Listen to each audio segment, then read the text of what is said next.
மாதந்தோறும் first Sunday அன்று கிரியாஸில் நாம் வாங்கும் அனைத்து பொருட்களுக்கும் எக்ஸைட்டிங் ஆஃபர்ஸ் அண்ட் கிஃப்ட்ஸ். ஆண்டுக்கு ரூபாய் 72 லட்சம் சம்பளம் வழங்கப்பட்ட வேலையை நிராகரித்த சாஃப்ட்வேர் இன்ஜினியரின் முடிவு இணையத்தில் பேசுபொருளாகி உள்ளது. அதன் பின்னணி என்ன என்பதை இன்றைய டீ டைம் நியூஸில் பார்க்கலாம்.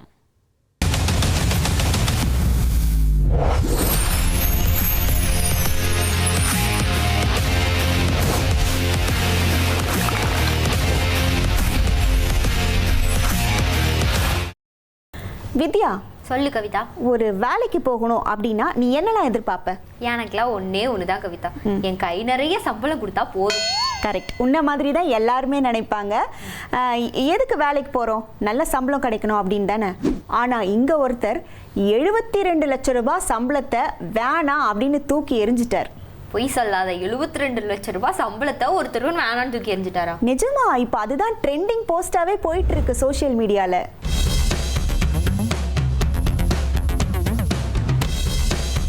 என்ன சொல்ற?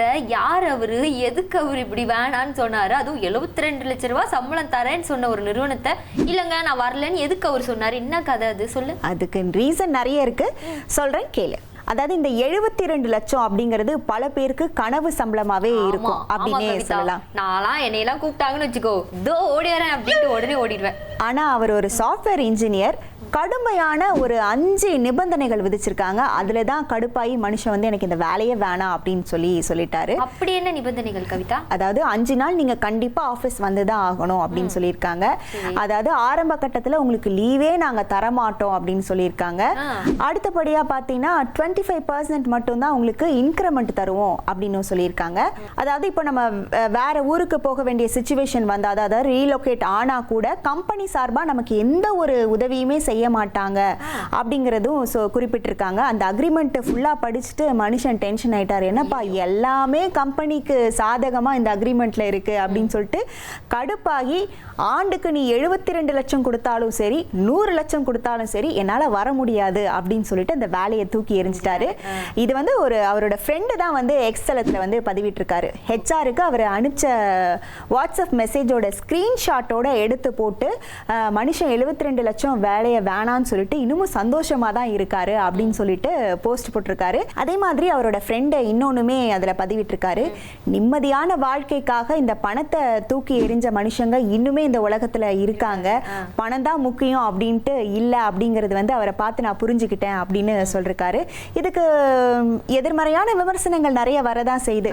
என்னதான் இருந்தாலும் அவரை இப்படி பண்ணிருக்க கூடாது அப்படின்னு ஒரு தரப்பினர் சொன்னாலும், ஏன்னா வேலையே கிடைக்காத இந்த நேரத்துல 72 லட்சம் ரூபாய், அதுவும் வருஷத்துக்கு 72 லட்சம் ரூபாய் கொடுத்து நாங்க உங்களை வேலைக்கு எடுத்துக்கிறோம் அப்படின்னு சொல்றதுலாம் ஒரு இதுதானே. இன்னொரு தரப்பினர் என்ன சொல்றாங்கன்னா, பணம் மட்டுமே வாழ்க்கை இல்லை அப்படின்னு இவர் எடுத்த முடிவு சரிதான் அப்படின்னு இன்னொரு தரப்பினரும் சொல்றாங்க. இது அப்படியே பேசிக்கிட்டே இருக்காங்க. ஒவ்வொருத்தரும் பல கருத்துக்களை வந்து பதிவிட்டது தான் இருக்காங்க. ஓகே மக்களே, மீண்டும் அடுத்த கண்டென்ட்டோட சந்திக்கிறோம். அது வரைக்கும் டாடா பை பை சொல்லிக்கிறது நான் வித்யா குமார், நான் கவிதா.